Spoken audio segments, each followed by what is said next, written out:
ನಿಮ್ಮ ಜೀವನದಲ್ಲಿ ಬಹಳಷ್ಟು ವರ್ಷಗಳಿಂದ ಒತ್ತಡಗಳು, ಭಾವನಾತ್ಮಕ ಪ್ರೆಷರ್, ಎಮೋಷನಲ್ ಪ್ರೆಷರ್ ಈ ರೀತಿಯ ಒಂದು ಮಾನಸಿಕ ತೊಳಲಾಟಗಳಿಂದ ಬಳಲ್ತಾ ಇದ್ರೆ ಅದರಿಂದ ಯಾವ ರೀತಿ ಹೊರಗೆ ಬರಬೇಕು, ಈ ಒಂದು ಒತ್ತಡಗಳಿಂದ, ಈ ಒಂದು ನೋವುಗಳಿಂದ ಮಾನಸಿಕವಾಗಿ ನಿಮ್ಗೆ ಹಿಂಸೆ ಆಗ್ತಾ ಇರುತ್ತೆ. ಇದರಿಂದ ಯಾವ ರೀತಿ ಹೊರಗೆ ಬರಬೇಕು, ಸಾಕಷ್ಟು ರೀತಿಯ ರಿಲೇಶನ್ಶಿಪ್ ಪ್ರಾಬ್ಲಮ್ ಆಗಿರ್ಬೋದು, ಫ್ಯಾಮಿಲಿ ಪ್ರಾಬ್ಲಮ್ಸ್ ಆಗಿರ್ಬೋದು, ಈ ರೀತಿಯ ಒಂದು ಮಾನಸಿಕ ತೊಳಲಾಟಗಳಿಂದ ಯಾವ ರೀತಿ ಹೊರಗೆ ಬರಬೇಕು, ಹೀಲಿಂಗ್ ಮತ್ತು ರಿಕವರಿ ಯಾವ ರೀತಿ ಮಾಡ್ಕೊಳ್ಬೇಕು ಅನ್ನೋದನ್ನ ಇವತ್ತಿನ ವಿಡಿಯೋನಲ್ಲಿ ನಾವು ನೋಡ್ತಾ ಹೋಗೋಣ.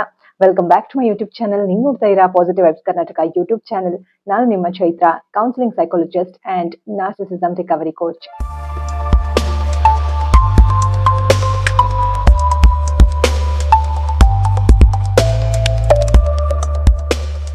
ಸ್ನೇಹಿತರೆ, ಕಳೆದ ಸಂಚಿಕೆಯಲ್ಲಿ ನಾವು ಈ ಒಂದು ಎಮೋಷನಲ್ ಪ್ರೆಷರ್ ಮತ್ತು ಸ್ಟ್ರೆಸ್ ನಿಂದ ಅನಾರೋಗ್ಯಕರವಾದಂತಹ ಅಭ್ಯಾಸಗಳು, ದಿನನಿತ್ಯದ ಅಭ್ಯಾಸಗಳು, ಅನ್ಹೆಲ್ದಿ ಲೈಫ್ ಸ್ಟೈಲ್ ಯಾವ ರೀತಿ ಸ್ಟಾರ್ಟ್ ಆಗುತ್ತೆ, ಯಾವ ರೀತಿ ನಮ್ಮ ಲೈಫ್ ಅಲ್ಲಿ ಅನ್ಹೆಲ್ದಿ ಲಿವಿಂಗ್ ಅಂದ್ರೆ ಲೈಫ್ ಸ್ಟೈಲ್ ಅನ್ನೋದು ಪ್ರಾರಂಭ ಆಗುತ್ತೆ, ಈ ಒಂದು ಒತ್ತಡ ಮತ್ತು ಭಾವನಾತ್ಮಕ ಒತ್ತಡ ಆಗಿರ್ಬೋದು ಅಥವಾ ಸ್ಟ್ರೆಸ್ ಆಗಿರ್ಬೋದು, ಪ್ರೆಷರ್ ಆಗಿರ್ಬೋದು ಅನ್ನೋದನ್ನ ನೋಡಿದ್ವಿ. ಇವತ್ತಿನ ಸಂಚಿಕೆಯಲ್ಲಿ ನಾನು ನಿಮ್ಗೆ ಇದೇ ಒಂದು ಭಾವನಾತ್ಮಕ ಒತ್ತಡದಿಂದ ಯಾವ ರೀತಿ ನೀವು ಬರಬೇಕು, ಯಾವ ರೀತಿ ರಿಕವರ್ ಆಗ್ಬೇಕು, ಯಾವ ರೀತಿ ಹೀಲಿಂಗ್ ಮಾಡ್ಕೊಳ್ಬೇಕು, ನಿಮ್ಮನ್ನ ನೀವು ಯಾವ ರೀತಿ ವಾಪಸ್ ನಿಮ್ಮ ಒಂದು ಪವರ್, ನಿಮ್ಮ ಒಂದು ಶಕ್ತಿಯನ್ನ ನೀವು ವಾಪಸ್ ತಗೊಳ್ಬೇಕು ಅನ್ನೋದನ್ನ ನಾವು ನೋಡ್ತಾ ಹೋಗೋಣ. ಸೊ ನನ್ನ ಒಂದು ವಿಡಿಯೋಸ್ ಗಳಲ್ಲಿ ನಿಮ್ಗೆ ಮೈಂಡ್, ಬಾಡಿ, ಸೋಲ್ ಹೀಲಿಂಗ್ ಅಂದ್ರೆ ಮನಸ್ಸು, ದೇಹ, ಆತ್ಮ ಮೂರರ ಬ್ಯಾಲೆನ್ಸ್ಡ್ ಲೈಫ್, ಮೂರರ ಒಂದು ಚೇತರಿಕೆಯ ಒಳ್ಳೆಯ ಒಂದು ಮನಸ್ಥಿತಿ ಇಟ್ಕೊಂಡು ನಾವು ಜೀವನವನ್ನ ನೆಮ್ಮದಿಯಾಗಿ ಸಾಗಿಸೋದಕ್ಕೆ ಏನೆಲ್ಲಾ ವಿಚಾರಗಳು ಬೇಕು ಅದನ್ನ ತಿಳಿಸ್ಕೊಡ್ತಾ ಹೋಗ್ತೀನಿ. ಸೊ ನಿಮ್ಗೆ ಏನಾದ್ರು ಕೌನ್ಸಿಲಿಂಗ್ ಸೆಷನ್ಸ್ ಬೇಕು ಅಂತ ಅಂದ್ರೆ ಸ್ಕ್ರೀನ್ ಮೇಲೆ ಕೊಟ್ಟಿರುವಂತಹ ನಂಬರ್ಗೆ ಕಾಲ್ ಮಾಡಿ ಕೌನ್ಸಿಲಿಂಗ್ ಸೆಷನ್ಸ್ ನ ಬುಕ್ ಮಾಡಿ ಇಂಡಿವಿಜುವಲ್ ಆಗಿ ನನ್ನ ಹತ್ರ ನೀವು ಮಾತಾಡಬಹುದು. ಸೊ ಮೇಲ್ ಕೂಡ ಮಾಡಬಹುದು, ಇಮೇಲ್ ಐಡಿ ಕೂಡ ಸ್ಕ್ರೀನ್ ಮೇಲೆ ಕೊಟ್ಟಿರ್ತೀನಿ. ಸೊ ಇಷ್ಟನ್ನ ಹೇಳ್ತಾ, ನೀವು ಫಸ್ಟ್ ಟೈಮ್ ನನ್ನ ಚಾನಲ್ ನೋಡ್ತಾ ಇದ್ರೆ ಸಬ್ಸ್ಕ್ರೈಬ್ ಮಾಡಿಕೊಂಡು ಚಾನಲ್ಗೆ ವಿಡಿಯೋಸ್ ಗಳನ್ನ ನೋಡಿ ಈ ಒಂದು ಹೆಲ್ತ್ ಅವೇರ್ನೆಸ್ ಸೀರೀಸ್ ನಲ್ಲಿ ನೀವು ಕೂಡ ಭಾಗವಹಿಸಿ ವಿಚಾರಗಳನ್ನ ತಿಳ್ಕೊಳ್ಳಿ, ಆರೋಗ್ಯಕರವಾದ ಜೀವನವನ್ನ ನಿಮ್ಮದಾಗಿಸ್ಕೊಳ್ಳಿ ಅಂತ ಹೇಳ್ತಾ ಇವತ್ತಿನ ಒಂದು ಟಾಪಿಕ್ ನ ನಾವು ಶುರು ಮಾಡೋಣ ಬನ್ನಿ. ಸೊ ಮೊದಲನೇದಾಗಿ ಯಾವ ರೀತಿ ಹೀಲಿಂಗ್ ಮತ್ತು ರಿಕವರಿ ಮಾಡ್ಕೊಳ್ಬೇಕು ಅಂತಂದ್ರೆ, ಹೀಲಿಂಗ್ ನೀಡ್ಸ್ ಬ್ಯಾಲೆನ್ಸ್. ಅಂದ್ರೆ ಮೊದಲನೇದಾಗಿ ಬ್ಯಾಲೆನ್ಸ್ಡ್ ಲೈಫ್ ಅನ್ನೋದು ತುಂಬಾ ಮುಖ್ಯ ಅನ್ನೋದನ್ನ ನಾವು ಮನದಟ್ಟು ಮಾಡ್ಕೊಳ್ಬೇಕು, ನಮ್ಮ ಮನಸ್ಸಿಗೆ ಹೋಗ್ಬೇಕು. ಇಲ್ಲ ನನ್ನ ಲೈಫ್ ಬ್ಯಾಲೆನ್ಸ್ಡ್ ಆಗಿ ಇಲ್ಲ ಅಂದ್ರೆ ಇದೆಲ್ರಿಗೂ ಗೊತ್ತಿರುವಂತಹ ವಿಚಾರನೆ, ಬಟ್ ತುಂಬಾನೇ ಹದಗೆಟ್ಟೋಗುತ್ತೆ ನಮ್ಮ ಜೀವನ ಈ ರೀತಿ ಬ್ಯಾಲೆನ್ಸ್ಡ್ ಆಗಿ ಇಟ್ಕೊಳ್ಳಿಲ್ಲ ಅಂತ ಅಂದ್ರೆ. ಯಾವ ರೀತಿ ನಮ್ಮ ಮನಸ್ಸು, ದೇಹ, ಆತ್ಮ ಮೂರರ ಒಂದು ಆರೋಗ್ಯವನ್ನ ನಾವು ಕಾಪಾಡ್ಕೊಳ್ಳೋದಕ್ಕೆ balanced life very very important. So ಇದಕ್ಕೆ ನಾವು ಪ್ರಾಪರ್ ಆಗಿ ನಮ್ಮ ದೇಹಕ್ಕೆ ಎಷ್ಟು ಅವರ್ ನಿದ್ದೆ ಬೇಕು ಅಷ್ಟನ್ನ ನಾವು ಮಾಡ್ಬೇಕಾಗುತ್ತೆ. ಪ್ರಾಪರ್ ಸ್ಲೀಪ್, ನಮ್ಮ ದೇಹಕ್ಕೆ ಎಷ್ಟು ಅವರ್ ನಿದ್ದೆ ಬೇಕು ಅಷ್ಟು ನಿದ್ದೆ ನಾವು ಮಾಡ್ಬೇಕಾಗುತ್ತೆ. ಯಾಕಂತಂದ್ರೆ ದಿನನಿತ್ಯದ ಚಟುವಟಿಕೆಗಳು ಒಳ್ಳೆಯ ರೀತಿಯಲ್ಲಿ ಪ್ರೊಡಕ್ಟಿವ್ ಆಗಿರ್ಬೇಕು, ಜೊತೆಗೆ ಸಮಾಧಾನಕರವಾಗಿ ಇರ್ಬೇಕು ಅಂತ ಅಂದ್ರೆ ನಾವು ಪ್ರತಿನಿತ್ಯ ನಾವು ಒಂದು ಟೈಮಿಂಗ್ಸ್ ಅಲ್ಲಿ ನಾವು ಒಳ್ಳೆಯ ರೀತಿಯಲ್ಲಿ ಗಾಢವಾಗಿ ಅಂತ ಅಂದ್ರೆ, ಇವಾಗ ಮಲಗಿದ್ರು ಕೂಡ ನಮ್ಗೆ ನಿದ್ದೆ ಬರ್ಲಿಲ್ಲ ಅಂತಂದ್ರೆ ಏನು ಕೂಡ ಪ್ರಯೋಜನ ಆಗಲ್ಲ. ನಾವು ನಿದ್ದೆ ಮಾಡಿದಾಗ ಮೆಟಬಾಲಿಕ್ ಆಕ್ಟಿವಿಟೀಸ್ ಅನ್ನೋದು ಚೆನ್ನಾಗಿ ಆಗುತ್ತೆ, ಡೈಜೆಷನ್ ಅನ್ನುವಂಥದ್ದು ಅಲ್ವಾ. ಸೊ ಹಾಗಾಗಿ ಅಂದ್ರೆ ಕ್ಲೀನಿಂಗ್ ಅನ್ನುವಂತ ಪ್ರಾಸೆಸ್ ಎಲ್ಲವೂ ಕೂಡ ನಾವು ಮಲಗಿರುವಾಗ ಆಗುತ್ತೆ. ನಾವು ಮಲ್ಗೋದಕ್ಕೂ ಊಟ ಮಾಡೋದಕ್ಕೂ ಒಂದು 2-3 ಅವರ್ಸ್ ಆದ್ರೂ ಗ್ಯಾಪ್ ಇರ್ಬೇಕು. ಆ ಟೈಮಲ್ಲಿ ಡೈಜೆಷನ್ ಆಗುತ್ತೆ. ನಾವು ಮಲಗಿದ್ಮೇಲೆ ಇನ್ನು ಹೆಚ್ಚು ಕ್ಲೆನ್ಸಿಂಗ್ ಅನ್ನೋದು ಆಗುತ್ತೆ ಬಾಡಿನಲ್ಲಿ. ನಾವ್ ಯಾವಾಗ ನಿದ್ದೆ ಮಾಡೋದಿಲ್ಲ, ಬಾಡಿನಲ್ಲಿ ಕ್ಲೆನ್ಸಿಂಗ್ ಅನ್ನೋದು ಆಗೋದಿಲ್ಲ. ನೆಕ್ಸ್ಟ್ ಡೇ ನಾವು ಪ್ರೊಡಕ್ಟಿವ್ ಆಗಿರೋದಕ್ಕೆ ಸಾಧ್ಯ ಆಗೋದಿಲ್ಲ, ನಾವು ಲೈವ್ಲಿ ಆಗಿರೋದಕ್ಕೆ ಸಾಧ್ಯ ಆಗೋದಿಲ್ಲ. ಹಾಗಾಗಿ ಪ್ರಾಪರ್ ಸ್ಲೀಪ್ ಅನ್ನೋದು ತುಂಬಾ ಇಂಪಾರ್ಟೆಂಟ್. ಇದ್ರ ಜೊತೆಗೆ ಎಮೋಷನಲ್ ಪೀಸ್, ನಿಮ್ಮ ಒಂದು ನೆಮ್ಮದಿ ತುಂಬಾ ಇಂಪಾರ್ಟೆಂಟ್. ನಿಮ್ಗೆ ಯಾವ ಒಂದು ಜಾಗದಲ್ಲಿ ನೆಮ್ಮದಿ ಸಿಗುತ್ತೆ ಅಂತಹ ಕಡೆ ಜೀವಿಸುವಂಥದ್ದು. ಎಲ್ಲಿ ನಿಮ್ಗೆ ನೆಮ್ಮದಿ ಇರೋದಿಲ್ಲ, ಎಲ್ಲಿ ನಿಮ್ಗೆ ಮಾನಸಿಕ ಒತ್ತಡ ಹೆಚ್ಚಾಗಿ ಇರುತ್ತೆ ಅಂತಹ ಜಾಗದಲ್ಲಿ ನೀವಿದ್ರೆ ಈ ಒಂದು ಹೀಲಿಂಗ್ ಮತ್ತು ರಿಕವರಿಗೆ ತುಂಬಾನೇ ಹೊಡೆತ ಬೀಳುತ್ತೆ, ಸಾಧ್ಯ ಆಗೋದು ಕಷ್ಟ ಆಗುತ್ತೆ. ಸಾಧ್ಯನೇ ಇಲ್ಲ ಅಂತ ಹೇಳೋದಕ್ಕಾಗಲ್ಲ. ನೀವು ಎಲ್ಲಿರ್ತೀರೋ ಅಲ್ಲಿಂದಾನೇ ನೀವು ಹೀಲಿಂಗ್ ಅಂಡ್ ರಿಕವರಿ ಶುರು ಮಾಡಬಹುದು, ಬಟ್ ಲೇಟ್ ಆಗುತ್ತೆ, ಪ್ರೊಸೀಜರ್ ಲೇಟ್ ಆಗುತ್ತೆ. ಟಾಕ್ಸಿಕ್ ಎನ್ವೈರನ್ಮೆಂಟ್ ಹೆಚ್ಚಾಗಿದ್ದಾಗ ನಿಮ್ಮ ಒಂದು ಮನಸ್ಥಿತಿ ಕಾಮ್ ಆಗೋದು ತುಂಬಾ ಕಷ್ಟ ಆಗುತ್ತೆ. ಓಕೆನಾ. ಸೊ ನಿಮ್ಮ ಮನಸ್ಸಿಗೆ ಎಲ್ಲಿ ನೆಮ್ಮದಿ ಸಿಗತ್ತೆ ಅಂತಹ ಕಡೆ ನಿಮ್ಮ ಒಂದು ಜೀವನವನ್ನ ಸಾಗಿಸೋದು ತುಂಬಾನೇ ಇಂಪಾರ್ಟೆಂಟ್ ಅಂತ ಹೇಳ್ಬೋದು ಸ್ನೇಹಿತರೆ. ಎಮೋಷನಲ್ ಪೀಸ್, ಭಾವನಾತ್ಮಕ ನೆಮ್ಮದಿಯನ್ನ ಕಂಡುಕೊಳ್ಳೋದು ತುಂಬಾ ಇಂಪಾರ್ಟೆಂಟ್. ನಿಮ್ಮ ಒಂದು ನೆಮ್ಮದಿ ಕಡೆ ನೀವು ಗಮನ ಕೊಡೋದು ತುಂಬಾ ಇಂಪಾರ್ಟೆಂಟ್. ನೀವು ಗಮನಿಸಿ, ನಿಮ್ಮ ದಿನನಿತ್ಯದ ಜೀವನದಲ್ಲಿ ನಿಮ್ಗೆ ನೆಮ್ಮದಿ ಎಲ್ಲಿ ಸಿಗತ್ತೆ, ಟಾಕ್ಸಿಕ್ ರಿಲೇಶನ್ಶಿಪ್ ಗಳಿಂದ ಏನಾದ್ರು ಬಳಲ್ತಾ ಇದ್ದೀರಾ ಅಂತ ಸ್ವಲ್ಪ ನೀವು ಗಮನ ಕೊಟ್ಟು ನಿಮ್ಗೆ ಎಲ್ಲಿ ನೆಮ್ಮದಿ ಸಿಗುತ್ತೆ ಅಂತಹ ಒಂದು ಜಾಗದಲ್ಲಿ ನೀವು ಇರೋದಕ್ಕೆ ಪ್ರಯತ್ನ ಮಾಡಬೇಕಾಗುತ್ತೆ ಸ್ನೇಹಿತರೆ. ಇದನ್ನ ಬಿಟ್ಟು ಸಪೋರ್ಟಿವ್ ಎನ್ವೈರನ್ಮೆಂಟ್ ಅಂದ್ರೆ ನಿಮ್ಗೆ ಯಾರು ಸ್ಫೂರ್ತಿ ಕೊಡ್ತಾರೆ, ಯಾರು ಸಪೋರ್ಟಿವ್ ಆಗಿ ಇರ್ತಾರೆ ಅಲ್ವಾ, ಬೆಂಬಲವಾಗಿ ಇರ್ತಾರೆ, ಅಂತಹ ಒಂದು ಎನ್ವೈರನ್ಮೆಂಟ್, ಅಂತಹ ಒಂದು ವಾತಾವರಣದಲ್ಲಿ ನೀವು ಇರೋದಕ್ಕೆ ಪ್ರಯತ್ನ ಮಾಡ್ಬೇಕಾಗುತ್ತೆ. ಕೆಲವೊಮ್ಮೆ ಕಷ್ಟ ಆಗುತ್ತೆ, ಟಾಕ್ಸಿಕ್ ಎನ್ವೈರನ್ಮೆಂಟ್ ಇರುತ್ತೆ, ಮಾನಸಿಕ ಒತ್ತಡಗಳು ಹೆಚ್ಚಾಗಿ ಇರುತ್ತೆ, ನಿಮ್ಮ ಒಂದು ಒಪಿನಿಯನ್ಸ್ಗೆ ಯಾರು ಕೂಡ ಸಪೋರ್ಟ್ ಮಾಡ್ತಾ ಇರೋದಿಲ್ಲ, ನಿಮ್ಮನ್ನ ನೋಡುವ ದೃಷ್ಟಿನೇ ಬೇರೆ ಇರುತ್ತೆ, ನಿಮ್ಮನ್ನ ಹೊರಗಿನವರ ಹಾಗೆ ಟ್ರೀಟ್ ಮಾಡ್ತಾ ಇರ್ತಾರೆ. ಸೊ ಅಂತಹ ಸಮಯದಲ್ಲಿ ಸ್ವಲ್ಪ ತಾಳ್ಮೆಯಿಂದ ಇದ್ದು ನಿಮ್ಮ ಲೈಫ್ ಅನ್ನ ಯಾವ ರೀತಿ ನಿಮಗೆ ಬೇಕೋ ಆ ರೀತಿ ರೂಪಿಸ್ಕೊಳ್ಳುವಂತಹ ಜವಾಬ್ದಾರಿ ನಿಮ್ಮ ಮೇಲೆ ಇರುತ್ತೆ ಸ್ನೇಹಿತರೆ. ಓಕೆನಾ. ಸೊ ಆ ಒಂದು ಸಪೋರ್ಟಿವ್ ಎನ್ವೈರನ್ಮೆಂಟ್ ನಿಮ್ಗೆ ಸಿಗ್ತಾ ಇಲ್ಲ ಅಂದ್ರೆ ನಿಮ್ಗೆ ನೀವೇ ಕ್ರಿಯೇಟ್ ಮಾಡ್ಕೊಳ್ಬೇಕಾಗುತ್ತೆ. ಓಕೆನಾ. ಸಪೋರ್ಟಿವ್ ಎನ್ವೈರನ್ಮೆಂಟ್ ಅನ್ನೋದು ತುಂಬಾನೇ ಮುಖ್ಯ. ಇದರ ಜೊತೆಗೆ ಸೆಲ್ಫ್ ಕೇರ್ ಅನ್ನೋದು ತುಂಬಾ ಮುಖ್ಯ. ನಿಮ್ಮನ್ನ ನೀವು ಕೇರ್ ಮಾಡ್ಕೊಳ್ಳುವಂಥದ್ದು. ಎಲ್ರಿಗೂ ಕೇರ್ ಮಾಡ್ತಾ ಇರ್ತಾರೆ ಕೆಲವರೆಲ್ಲ, ಅವ್ರಿಗೆ ಅವ್ರು ಕೇರ್ ಮಾಡ್ಕೊಳ್ಳೋದನ್ನೇ ಮರ್ತು ಬಿಟ್ಟಿರ್ತಾರೆ ಅಲ್ವಾ. ಸೊ ಅಷ್ಟೆಲ್ಲ ಜನಕ್ಕೆ ಕೇರ್ ಮಾಡುವಂತವ್ರು ನಿಮಗೆ ನೀವು ಕೇರ್ ಮಾಡ್ಕೊಳ್ಳೋದು ಕಷ್ಟನಾ? ಸೊ ಖಂಡಿತವಾಗ್ಲೂ ಕಷ್ಟ ಇಲ್ಲ ಸ್ನೇಹಿತರೆ. ನೀವು ಮನಸ್ಸು ಮಾಡಿದ್ರೆ ಖಂಡಿತವಾಗ್ಲೂ ಸಾಧ್ಯ ಇದೆ. ನಿಮ್ಗೆ ಅಂತ ಒಂದಷ್ಟು ಟೈಮ್ ಕೊಡುವಂಥದ್ದು, ನಿಮ್ಮ ಒಂದು ಬಾಡಿಗೆ ನೀವು ಕೇರ್ ಮಾಡ್ಕೊಳ್ಳುವಂಥದ್ದು, ಮೆಡಿಟೇಷನ್ ಆಗಿರ್ಬೋದು, ಧ್ಯಾನ ಆಗಿರ್ಬೋದು, ಯೋಗ ಆಗಿರ್ಬೋದು, ಈ ರೀತಿ ನಿಮ್ಮ ಒಂದು ಮನಸ್ಸಿಗೆ ನೆಮ್ಮದಿ ಕೊಡುವಂತಹ ಒಂದು ಕೆಲವೊಂದಷ್ಟು ವಿಚಾರಗಳನ್ನ ನೀವು ನಿಮ್ಗೆ ಯಾವ ರೀತಿ ನಿಮ್ಮ ಲೈಫ್ ಇಂಪ್ರೂವ್ ಮಾಡ್ಕೊಳ್ಳೋದಕ್ಕೆ ಏನ್ ಬೇಕೋ ಅದನ್ನ ಮಾಡುವಂಥದ್ದು, ಇದೆಲ್ಲವನ್ನು ಕೂಡ ನೀವು ಮಾಡ್ಬೇಕಾಗುತ್ತೆ. ಸೊ ಇದಿಷ್ಟು ಕೂಡ ಹೀಲಿಂಗ್ ನೀಡ್ಸ್ ಬ್ಯಾಲೆನ್ಸ್ ಅನ್ನೋಂಥದ್ರಲ್ಲಿ ನಾವು ವಿಷಯಗಳನ್ನ ತಿಳ್ಕೊಂಡ್ವಿ. ಪ್ರಾಪರ್ ಸ್ಲೀಪ್ ಆಗಿರ್ಬೋದು, ಎಮೋಷನಲ್ ಪೀಸ್ ಆಗಿರ್ಬೋದು, ಸಪೋರ್ಟಿವ್ ಎನ್ವೈರನ್ಮೆಂಟ್ ಮತ್ತು ಸೆಲ್ಫ್ ಕೇರ್, ಇದಿಷ್ಟು ವೆರಿ ವೆರಿ ಇಂಪಾರ್ಟೆಂಟ್. ಸೊ ಆದಷ್ಟು ನಿಮ್ಮ ಒಂದು ಮನಸ್ಸಿಗೆ ನೆಮ್ಮದಿ ಕೊಡುವಂತಹ ಕೆಲಸಗಳಲ್ಲಿ ನೀವು ತೊಡಗಿಸ್ಕೊಳ್ಳೋದು ತುಂಬಾನೇ ಇಂಪಾರ್ಟೆಂಟ್. ಸೊ ಇದ್ರ ಜೊತೆಗೆ ಸ್ಮಾಲ್ ಹ್ಯಾಬಿಟ್ಸ್ ಕೂಡ ಮ್ಯಾಟರ್ ಆಗುತ್ತೆ. ಎರಡನೇದಾಗಿ ಸಣ್ಣ ಸಣ್ಣ ಅಭ್ಯಾಸಗಳು, ಒಳ್ಳೆಯ ಅಭ್ಯಾಸಗಳು, ಸಣ್ಣ ಸಣ್ಣದ ಅಭ್ಯಾಸಗಳೇ ಆಗಿದ್ರು ಕೂಡ ಒಳ್ಳೆಯ ಅಭ್ಯಾಸಗಳು ದಿನನಿತ್ಯ ನೀವು ನಿಮ್ಮ ಜೀವನದಲ್ಲಿ ಇನ್ಕ್ಲೂಡ್ ಮಾಡ್ಕೊಳ್ತಾ ಬಂದ್ರೆ ಒಂದೊಂದು ದಿನ ಅದು ದೊಡ್ಡ ಡಿಫ್ರೆನ್ಸ್, ಒಳ್ಳೆಯ ರೀತಿಯಲ್ಲಿ ನಿಮ್ಮ ಜೀವನದಲ್ಲಿ ಅದು ಕನ್ವರ್ಟ್ ಆಗುತ್ತೆ. ಒಂದು ದೊಡ್ಡ ರೀತಿಯಲ್ಲಿ ನೀವು ಡಿಫ್ರೆನ್ಸ್ ಅನ್ನ, ವ್ಯತ್ಯಾಸವನ್ನ ಕಾಣ್ತೀರಿ. ಓಕೆನಾ. ಸೊ ಸಣ್ಣ ಸಣ್ಣ ಅಭ್ಯಾಸಗಳು ಕೂಡ ಮ್ಯಾಟರ್ ಆಗುತ್ತೆ. ಫಾರ್ ಎಕ್ಸಾಂಪಲ್, ಒಂದು ಹೆಲ್ದಿ ಮೀಲ್ ತಗೊಳ್ಳುವಂಥದ್ದು, ಒಂದು ದಿನದಲ್ಲಿ ಒಂದು ಒಳ್ಳೆಯ ಅಡುಗೆ, ಆರೋಗ್ಯಕರವಾದಂತಹ ಅಡುಗೆ ನಿಮ್ಗೆ ನೀವು ಮಾಡ್ಕೊಳ್ಳುವಂಥದ್ದು. ಓಕೆನಾ. ಯಾರಿಗೂ ಕಾಯ್ಬೇಡಿ ಯಾರು ಮಾಡ್ಕೊಡ್ತಾರೆ ನನ್ಗೆ ಅಂತೇಳಿ, ನಿಮ್ಗೆ ನೀವೇ ಮಾಡ್ಕೊಳ್ಳಿ. ಆರೋಗ್ಯಕರವಾದಂತಹ ಒಂದು ಹೆಲ್ದಿ ಮೀಲ್ ನಿಮ್ಗೋಸ್ಕರ ನೀವು ಕುಕ್ ಮಾಡ್ಕೊಳ್ಳಿ. ಎಷ್ಟೊಂದ್ ಜನಕ್ಕೆ ನೀವು ಕುಕ್ ಮಾಡ್ತಾ ಇರ್ಬೋದು, ಬಟ್ ನಿಮ್ಗೋಸ್ಕರ ನೀವು ಕುಕ್ ಮಾಡ್ಕೊಂಡಿರಾ ಅಂತ ಒಂದ್ಸತಿ ಕ್ವೆಶ್ಚನ್ ಮಾರ್ಕ್ ಹಾಕೊಳ್ಳಿ. ನಿಮ್ಗೋಸ್ಕರ ನೀವು ಒಂದು ಹೆಲ್ದಿ ಫುಡ್ ನ ಪ್ರೀತಿಯಿಂದ ನಿಮ್ಗೋಸ್ಕರ ನೀವು ಕುಕ್ ಮಾಡ್ಕೊಳ್ಳಿ. ಇದ್ರ ಜೊತೆಗೆ ಒಂದು ವಾಕ್ ಹೋಗುವಂತದ್ದು, ಮನೆಯಲ್ಲೇ ಸಾಧ್ಯ ಆದ್ರೆ ಟೆರೆಸ್ ಮೇಲೆ ವಾಕ್ ಮಾಡುವಂತದ್ದು, ಸ್ಟೇರ್ಸ್ ನ ಹತ್ತು ಇಳಿದು ಮಾಡುವಂತದ್ದು, ಡಂಬಲ್ಸ್ ನ ಹಿಡ್ಕೊಂಡು ಸ್ವಲ್ಪ ಸ್ಟ್ರೆಂತ್ ಟ್ರೈನಿಂಗ್ ಮಾಡುವಂತದ್ದು, ಜೊತೆಗೆ ಒಂದು ವಾಕಿಂಗ್ ಹೋಗಿ ಬರುವಂತದ್ದು, ಟೆರೆಸ್ ಮೇಲೆ ಆದ್ರೂ ಆಗಿರ್ಬಹುದು. ಈ ರೀತಿ, ಅಥವಾ ನಿಮ್ಗೆ ಆಚೆ ಹೊರಗೆ ಹೋಗ್ಬೇಕಂತಂದ್ರೆ ಹೊರಗಡೆ ಹೋಗುವಂಥದ್ದು, ಅಥವಾ ನಿಮ್ಮ ಮನೆ ಅಥವಾ ಪಾರ್ಕ್ ಏನಾದ್ರು ಇದ್ರೆ ಅಲ್ಲಿ ಹೋಗಿ ವಾಕ್ ಮಾಡುವಂಥದ್ದು, ನಿಮಗೆ ನೀವು ಟೈಮ್ ಕೊಡಿ. ಓಕೆನಾ. ಇನ್ನ ಮೂರನೇದಾಗಿ ವಾಟರ್ ಹೈಡ್ರೇಟೆಡ್ ಆಗಿ ಇಟ್ಕೊಳ್ಳಿ. ನಿಮ್ಮ ದೇಹವನ್ನ ಹೈಡ್ರೇಟೆಡ್ ಆಗಿ ಇಟ್ಕೊಳ್ಳೋದು ತುಂಬಾ ಇಂಪಾರ್ಟೆಂಟ್. ಯಾಕಂದ್ರೆ ಒಂದು ಟಾಕ್ಸಿಕ್ ರಿಲೇಶನ್ಶಿಪ್ಸ್ ಆಗಿರ್ಬೋದು, ಟಾಕ್ಸಿಕ್ ಎನ್ವೈರನ್ಮೆಂಟ್ಸ್ ಆಗಿರ್ಬೋದು, ಇದರಿಂದೆಲ್ಲ ಮಾನಸಿಕವಾದ ಒತ್ತಡ ಹೆಚ್ಚಾಗ್ತಾ ಇರುತ್ತೆ. ಸೊ ಅಂತಹ ಟೈಮಲ್ಲಿ ನಿಮ್ಮ ಬಾಡಿನಲ್ಲಿ ಡಿಹೈಡ್ರೇಷನ್ ಕೂಡ ಆಗ್ಬಿಟ್ರೆ ತುಂಬಾನೇ ತೊಂದರೆ ಆಗುತ್ತೆ. ಹಾಗಾಗಿ ಬಾಡಿ ಹೈಡ್ರೇಟೆಡ್ ಆಗಿ ಇಟ್ಕೊಳ್ಳೋದು ತುಂಬಾನೇ ಮುಖ್ಯ. ನಿಮ್ಗೆ ಬೇಸಲ್ ಸೀಡ್ಸ್ ಅಂತ ಸಿಗುತ್ತೆ, ತಂಪಿನ ಬೀಜ ಅಂತ, ಅದನ್ನ ಹಾಕಿ ಕುಡಿಬಹುದು. ಅಥವಾ ಜೀರಾ ವಾಟರ್, ಅಥವಾ ಧನ್ಯ ಇರೋದು, ಕೊತ್ತಂಬರಿ ಬೀಜದ ನೀರು. ಯಾಕಂದ್ರೆ ಬೇಸಿಗೆಗಾಲ ಬೇರೆ ಅಲ್ವಾ. ಸೊ ಹಾಗಾಗಿ ನಿಮ್ಮ ಬಾಡಿನ ನೀವು ಹೈಡ್ರೇಟೆಡ್ ಆಗಿ ಇಟ್ಕೊಳ್ಳೋದು ತುಂಬಾನೇ ಇಂಪಾರ್ಟೆಂಟ್. ನೀರು ಕುಡಿತಾ ಇರಿ. ಹಾಗಂತ ಹೇಳಿ ತುಂಬಾ ಓವರ್ ಆಗಿ ಅಂತ 4-5 ಲೀಟರ್ ಆತರ ಎಲ್ಲ ದಿನ ಕುಡಿದ್ರೆ ಅದು ಕೂಡ ಸಮಸ್ಯೆ ಆಗುತ್ತೆ. ನಿಮ್ಮ ದೇಹಕ್ಕೆ ಎಷ್ಟು ಬೇಕು ನಿಮ್ಮ ದೇಹ ನಿಮ್ಗೆ ಸಿಗ್ನಲ್ ಕೊಡ್ತಾ ಇರುತ್ತೆ. ಇಂತಹ ಟೈಮ್ ಇವಾಗ ಬಾಯರ್ಕೆ ಆಗ್ತದೆ ಅಂದ್ರೆ ಸುಮ್ಮನೆ ಕೂತಿರ್ಬೇಡಿ, ಎದ್ದು ಹೋಗಿ ನೀರು ಕುಡಿಯುವಂತದ್ದು. ಈ ರೀತಿ ನಿಮ್ಮ ಒಂದು ದಿನನಿತ್ಯದ ಚಟುವಟಿಕೆಗಳು, ಬಾಡಿನ ಹೈಡ್ರೇಟೆಡ್ ಆಗಿ ಇಟ್ಕೊಳ್ಳುವಂಥದ್ದು, ನೀರು ಚೆನ್ನಾಗಿ ಕುಡಿಯುವಂಥದ್ದು, ಇದು ಕೂಡ ವೆರಿ ವೆರಿ ಇಂಪಾರ್ಟೆಂಟ್.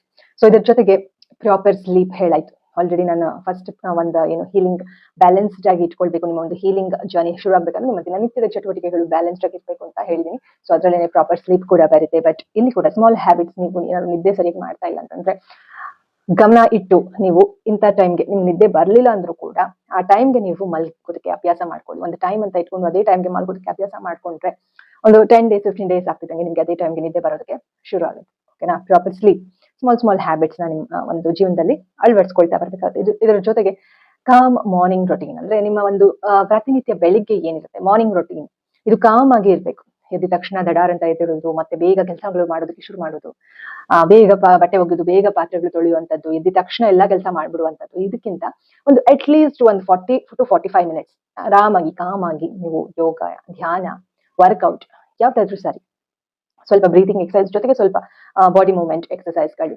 ಇದೆಲ್ಲವನ್ನು ಮಾಡಿ ಜಸ್ಟ್ ಒಂದು ಅಟ್ ಲೀಸ್ಟ್ 30 minutes ಇಂದ ಶುರು ಮಾಡಿ. ಇಲ್ಲ ನೀವು ಎಕ್ಸರ್ಸೈಸೇ ಮಾಡ್ತಿಲ್ಲ ಅಂದ್ರೆ ಅಟ್ ಲೀಸ್ಟ್ 15 minutes ಇಂದ ಶುರು ಮಾಡಬಹುದು. ಸೊ ಈ ರೀತಿ ನಿಮ್ಮ ಮಾರ್ನಿಂಗ್ಸ್ ಸ್ಲೋ ಆಗಿರ್ಬೇಕು. ಸೂರ್ಯನ ಕಿರಣಗಳ ಹತ್ರ ನೀವು ಹೋಗಿ ಕೂತ್ಕೊಳ್ಳುವಂತದ್ದು. ಓಕೆನಾ. ನೀರು ಕುಡಿಯುವಾಗಲೂ ಅಷ್ಟೇ ನಿಧಾನವಾಗಿ ನೀರು ಕುಡಿಯುವಂತದ್ದು. ಓಕೆನಾ. ಈ ರೀತಿ ನೀವು ನಿಮ್ಮ ಒಂದು ದಿನನಿತ್ಯದ ಒಂದು ಮಾರ್ನಿಂಗ್ ಅನ್ನ ಸ್ಲೋ ಆಗಿ ನೀವು ಸ್ಟಾರ್ಟ್ ಮಾಡ್ಬೇಕಾಗುತ್ತೆ. ಓಕೆನಾ. ಸೊ ಇದು ಕೂಡ ಸ್ಮಾಲ್ ಹ್ಯಾಬಿಟ್ಸ್ ಆಗಿ ನಿಮ್ಮ ಲೈಫ್ ಅಲ್ಲಿ ಇನ್ಕ್ಲೂಡ್ ಮಾಡ್ಕೊಂಡ್ರೆ ಪಾಸಿಟಿವ್ ಡಿಫರೆನ್ಸ್ ಗಳನ್ನ ನಿಮ್ಮ ಲೈಫ್ ಅಲ್ಲಿ ನೀವು ನೋಡ್ತಾ ಹೋಗ್ಬೋದು. ಸೊ ಇದ್ರ ಜೊತೆಗೆ ಎಮೋಷನಲ್ ಸೇಫ್ಟಿ ಮ್ಯಾಟರ್ಸ್ ಅಲಾಟ್. ಮೂರನೇದಾಗಿ ಎಮೋಷನಲ್ ಸೇಫ್ಟಿ ಮ್ಯಾಟರ್ಸ್ ಅಂದ್ರೆ ಭಾವನಾತ್ಮಕವಾಗಿ ನಿಮ್ಗೆ ಒಂದು ಸೇಫ್ಟಿ ಅನ್ನುವಂಥದ್ದು ತುಂಬಾನೇ ಮ್ಯಾಟರ್ ಆಗುತ್ತೆ ನಿಮ್ಮ ಲೈಫ್ ಅಲ್ಲಿ. ಸೊ ನಿಮ್ಗೆ ಯಾರು ಕೂಡ ಭಾವನಾತ್ಮಕವಾಗಿ ಸೇಫ್ಟಿ ನಿಮ್ಗೆ ಕೊಡ್ತಾ ಇಲ್ಲ, ಒಂದ್ ರೀತಿ ಭಯದ ವಾತಾವರಣ ಅಂತ ಅನ್ನಿಸ್ತಾ ಇದ್ರೆ ಆದಷ್ಟು ಸ್ವಲ್ಪ ನಿಮ್ಗೆ ಎಲ್ಲಿ ಸೇಫ್ ಅಂತ ಅನ್ಸುತ್ತೆ ಅಂತಹ ಒಂದು ಪ್ಲೇಸ್ ನಲ್ಲಿ ಇರೋದಕ್ಕೆ ಪ್ರಯತ್ನ ಮಾಡಿ. ನಿಮ್ಮ ಜೊತೆ ನೀವು ಜಾಸ್ತಿ ಸಮಯವನ್ನ ಕಳೆಯೋದಕ್ಕೆ ಪ್ರಯತ್ನ ಮಾಡಿ ಸ್ನೇಹಿತರೆ.